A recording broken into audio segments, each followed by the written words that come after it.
L'artiste francophone la plus écoutée dans le monde.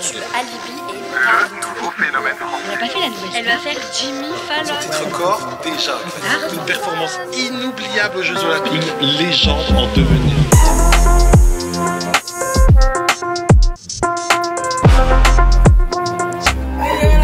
On s'endort comment le soir quand on est l'artiste française la plus écoutée au monde? Pour le coup, c'est assez paradoxal. Je me sens pas forte, je me sens écoutée, ce qui est bien en soi. Mais quand je dis que je me sens pas forte, c'est parce qu'en fait, ça rajoute quand même un stress en plus. Ça rajoute une pression en plus. Et en soi, les streams, c'est rien du tout.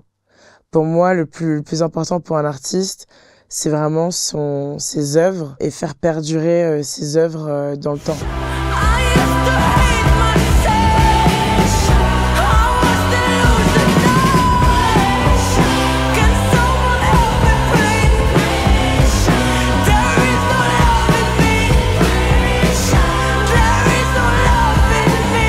Je dirais que Mental, c'est un projet artistique qui se veut ambitieux, qui se veut viscéral et ressenti. Une exploration d'émotions. Tu vois, ça peut être la joie, ça peut être la colère, ça peut être la surprise parce que je chante en anglais, parce qu'il y a une nouvelle direction artistique aussi.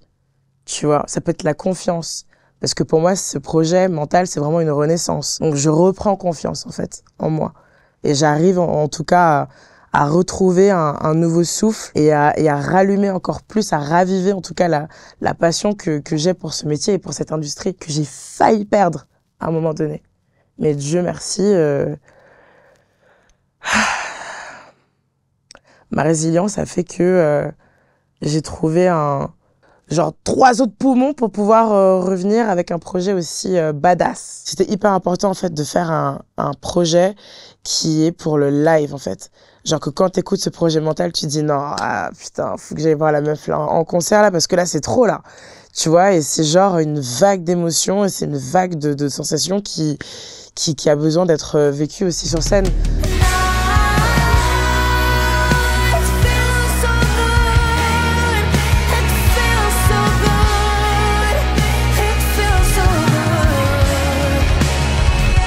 En un an, du coup, il t'est arrivé plein de trucs incroyables. On pourrait les citer, mais toi, c'est quoi celui que tu retiens le plus? C'est quoi le truc le plus fou de cette année-là? Le truc le plus fou de cette année? En vrai, il y a trop de trucs. Est-ce que je peux dire 3 trucs? Allez. Alors, en gros, dans les 3, j'avoue, Billboard. Ça, c'est un truc que, en tant que Française, jamais de la vie, jamais je me serais vue là-bas. J'ai toujours rêvé, oui, rêvé, mais pour nous, Français, en fait, c'est quelque chose d'inaccessible, de base. En 2, je dirais les Jeux Olympiques. Genre, j'ai juste cette vision de moi, genre, qui ouvre les yeux au moment où il y a les feux d'artifice et genre, je regarde le ciel en mode, genre, non, mais là, c'est trop, là. Là, c'est un enchaînement de, c'est trop. Quand est-ce qu'on va éteindre la lumière, là? C'est trop!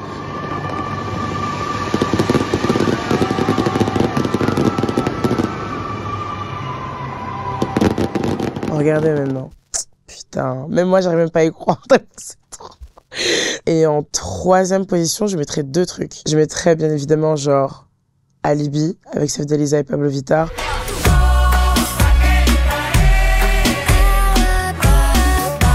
Parce que pour moi, c'est vraiment une aventure humaine qui a été intense et qui en même temps a été juste hyper bénéfique pour moi et qui m'a propulsé dans une sphère qui de base m'était même pas prédestinée. Et ensuite, en mode equal, je mettrais Jimmy Fallon. J'avoue que ça fait du bien de se dire que pendant ces 15 années, ça a été beaucoup de doutes, de victoires, d'échecs, de remise en question et en même temps aussi de leçons. J'ai appris beaucoup de trucs, que ce soit sur moi, que ce soit sur le monde qui m'entoure. En vrai, j'ai trop kiffé. J'ai trop kiffé faire des erreurs, dire ce que j'avais à dire, poser ce que j'avais à dire, poser ce que j'avais à faire, œuvrer et me donner corps et âme pour certaines choses. Et maintenant, je suis en paix. Et j'avoue que ça fait du bien de souffler un peu et de voir que tout te sourit. Je dirais pas que tout réussit, mais que tout te sourit, ça fait du bien.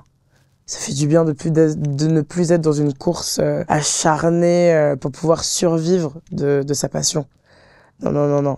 Là, on est dans la kiffance, bébé. Cette industrie, en 15 ans, tu dirais, qu'est-ce qu'elle t'a apporté et qu'est-ce qu'elle t'a pris? Je pense que le fait d'être le mouton noir de l'industrie de la musique, c'est pas évident tous les jours. Et quand je parle du fait d'être le mouton noir de la musique, c'est-à-dire genre d'être en permanence à contre-courant et d'être une artiste sans concession, aussi bien dans mon caractère, aussi bien dans ma musique et dans mon image et dans ma vision, je pense que c'est pas évident. J'ajoute aussi que ce qui m'a porté préjudice, justement, c'est moi-même, d'être réellement moi-même. C'est-à-dire que je pense que de manière générale, un être humain aimerait être entouré de gens authentiques, aimerait être entouré de gens sincères. Mais c'est pas tout le monde qui peut hang, en fait, avec une personne authentique et sincère. Parce que du coup, faut savoir aussi encaisser les coups, il faut savoir aussi encaisser la vérité et la sincérité aussi de cette personne. Et t'as des gens qui sont très susceptibles et qui vont se braquer et qui vont pas forcément accepter ce truc-là. Mais bizarrement, ce sont les mêmes personnes qui vont dire « Ouais, ils sont où les gens vrais, blablabla. » Gérez vos merdes, les gars, genre, on n'en peut plus, en fait. Les gens authentiques comme ça, sincères comme nous, là, nous, les lions, on n'en peut plus, on sait plus où se mettre, en fait. Mais tout ça pour revenir à la musique est un monde qui est très sombre, qui est aussi mystérieux, complexe et marrant à observer. Parce qu'en vrai de vrai, la vérité, c'est que avant ce projet et avant le Billboard et avant Fallon et avant les Jeux Olympiques et avant Aleba et Tutti Quanti, on s'en battait les couilles de ma personne. Donc du coup, ça se trouve dans 6 mois, ou même dans 4, on me zappera et on passera à autre chose. Moi, c'est ça qui me fait rire. Et en même temps, j'adore. J'adore parce que du coup, chacun a sa place aussi, chacun a son heure. Et ça, c'est lourd. Tu vois, tu peux pas rester tout le temps... Enfin, faut partager la lumière un peu en vrai. Et moi, j'ai pas d'ego sur ça, j'adore ça. T'es en paix avec le fait que ça peut être temporaire? Franchement, je suis grave en paix avec le fait que ça peut être temporaire. Je dirais que ce que la musique a pris de moi, c'est ma naïveté et mon adolescence. Quand tu te manages, enfin quand t'es entrepreneur, tu te dois d'être lucide, en fait, tous les jours. Tu te dois d'être lucide, d'être organisé, d'être structuré, d'avoir un leadership qui est un peu cool, mais en même temps qui est un peu, tu vois. Tu te dois de protéger aussi ton équipe. Tu te dois de te protéger toi, en tant qu'artiste, en tout cas moi, l'artiste. Et c'est vrai que c'est pas tous les jours évident dans le sens où ça me porte aussi préjudice. Et ça me coûte aussi bien mentalement que ça me coûte aussi physiquement, tu vois. Genre, je pense que les 15 années de travail et d'acharnement en indé, là, enfin surtout les 5-6 dernières années en indé, se voit dans mon apparence, tu vois. Genre prise de poids exponentielle parce qu'en fait, en vrai de vrai, c'est totalement normal. C'est juste du stress, en fait. J'essaie de pas trop me rendre malade avec ça et juste de trouver un équilibre pour pouvoir me sentir belle. C'est pour ça que je suis belle. Là, tout de suite. T'as capté ou pas? Bon, je suis belle aussi grâce à mes équipes. Bien évidemment, convenu. Mais la matière première ne ment pas. Face card, never decline, baby.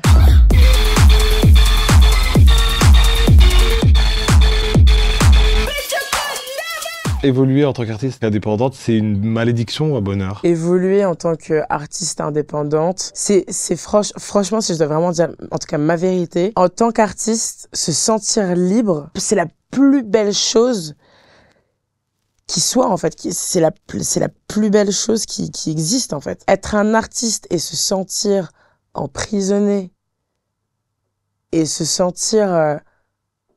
et n'avoir aucun contrôle sur sa vision et n'avoir aucune mainmise sur ses œuvres, sur ses masters, ça c'est dur. J'ai trop de chance. Pour moi, c'est pas une malédiction d'être un indé.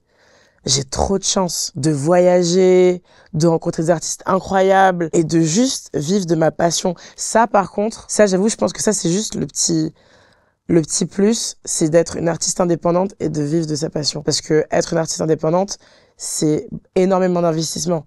C'est payer tes équipes, payer les studios, payer les producteurs, tu payes, tout se paye en fait. C'est limite toutes les relations que t'as, elles sont juste transactionnelles. Et ça, c'est très compliqué. Moi, je me suis posé la question de, est-ce que tu veux la quicheta ou est-ce que tu veux ta liberté? Parce que la liberté, ça a un coût aussi.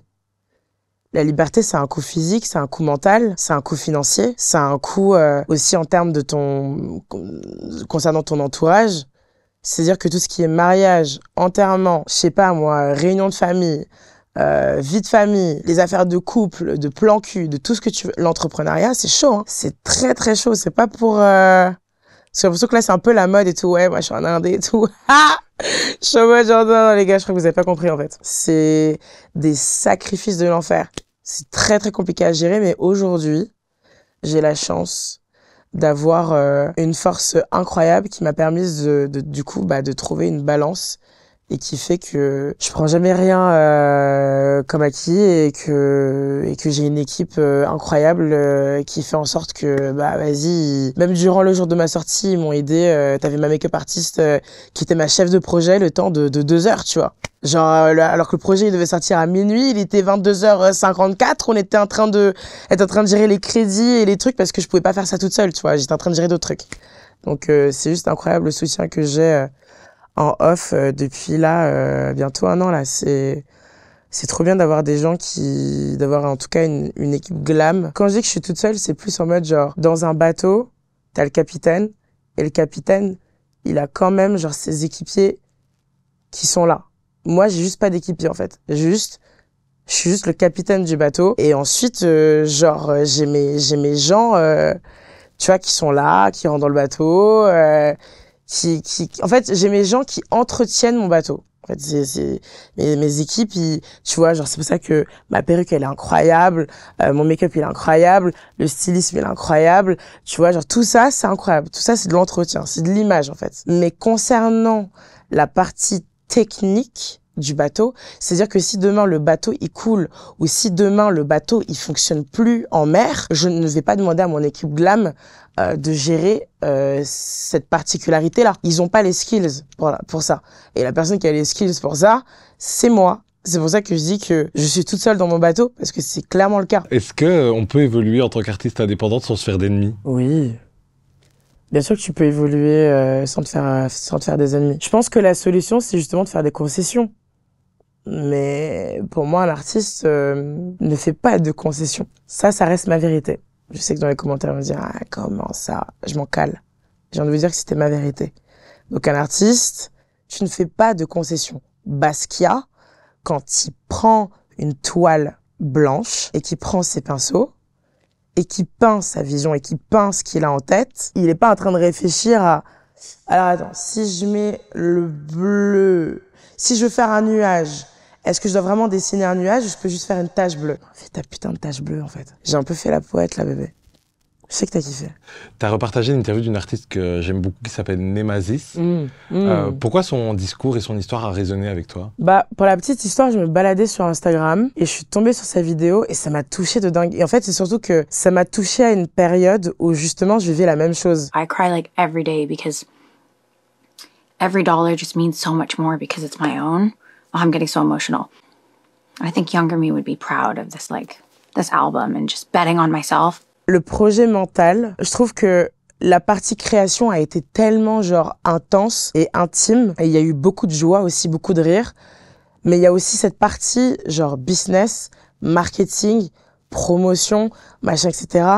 qui a un coût. Et quand t'es un artiste indépendant, l'argent, c'est une place très, très, très, très, très importante. Non pas parce qu'on est des gens matérialistes, mais parce que pour pouvoir promouvoir un projet, pour pouvoir créer un projet, pour pouvoir t'entourer, faut de l'argent en fait. C'est une réalité, tu vois. Donc c'est vrai que quand elle parlait elle avait créé son dernier projet et qu'elle se sentait un peu on the edge et qu'elle se sentait même carrément genre hyper émotive par rapport au fait que ouais elle s'est carrément mise dans la merde pour pouvoir financer son projet. Moi j'avoue que ça m'a touchée, ça m'a énormément touchée parce qu'en fait quand j'ai regardé cette vidéo là, c'était la même chose pour moi en fait. Et les gens ils me disent ouais putain mais ça fait 4 ans que t'as pas sorti de projet. Je suis faut trouver l'argent les gars, faut mettre l'argent de côté.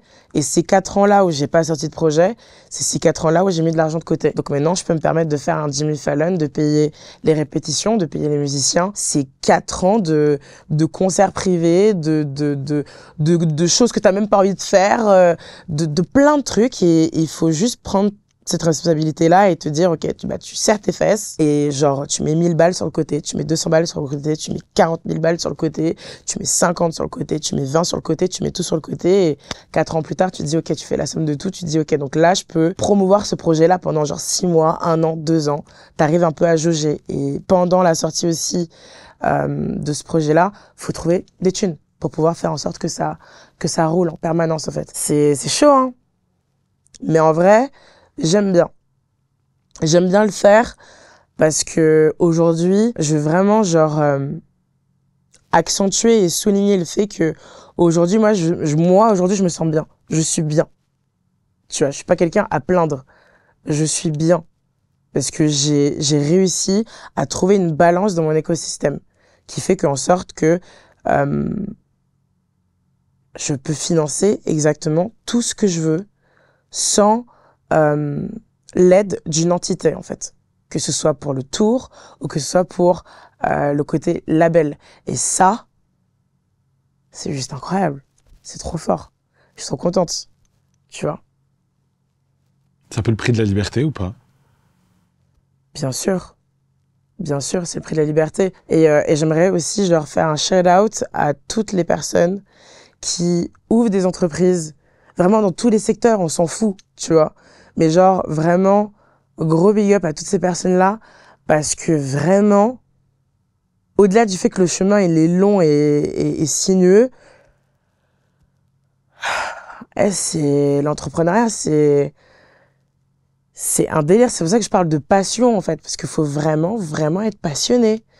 Si t'es pas passionné, signe en artiste, en fait. Fais autre chose.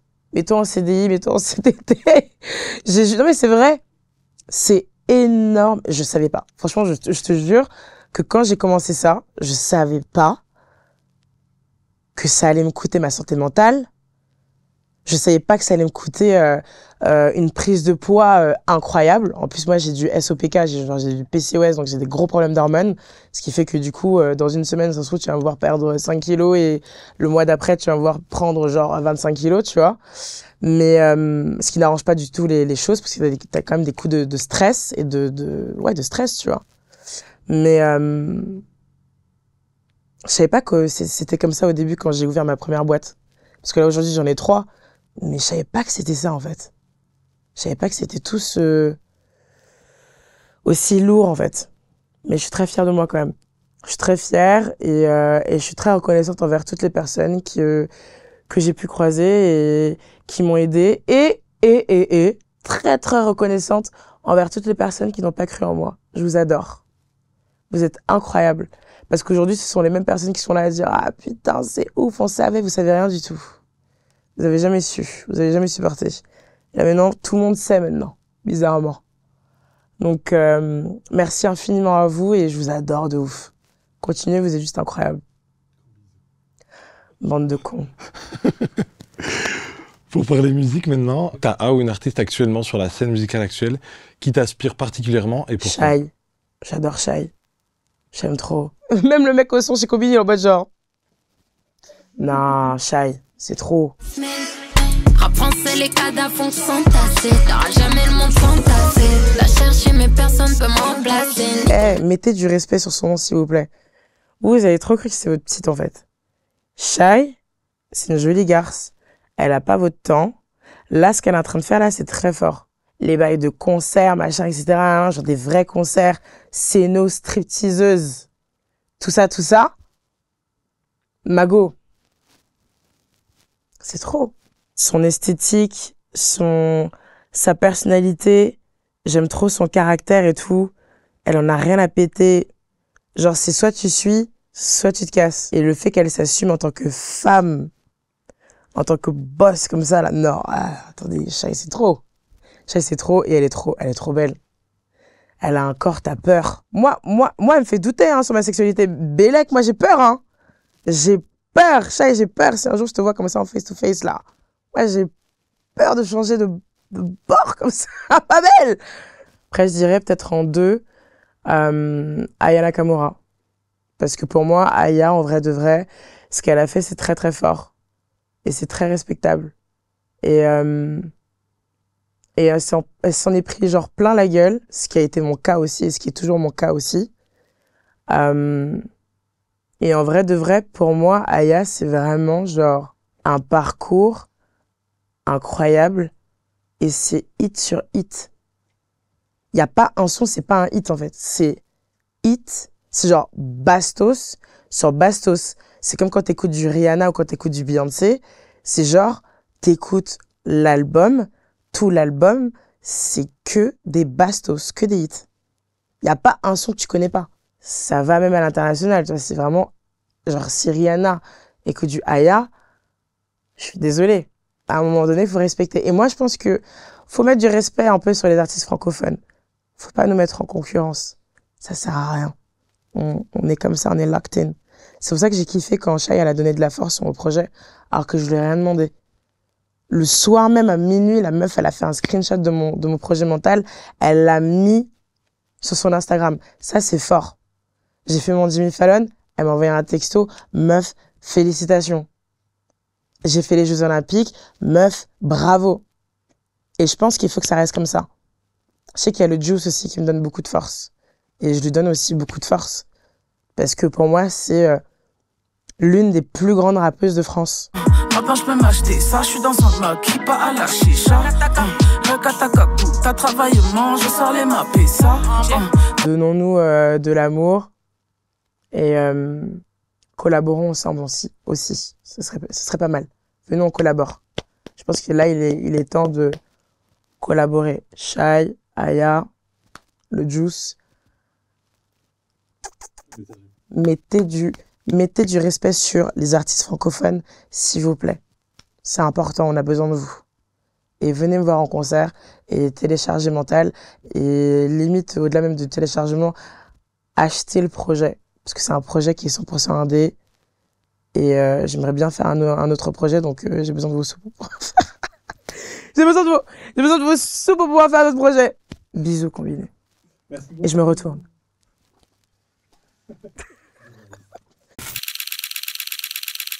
Colmini.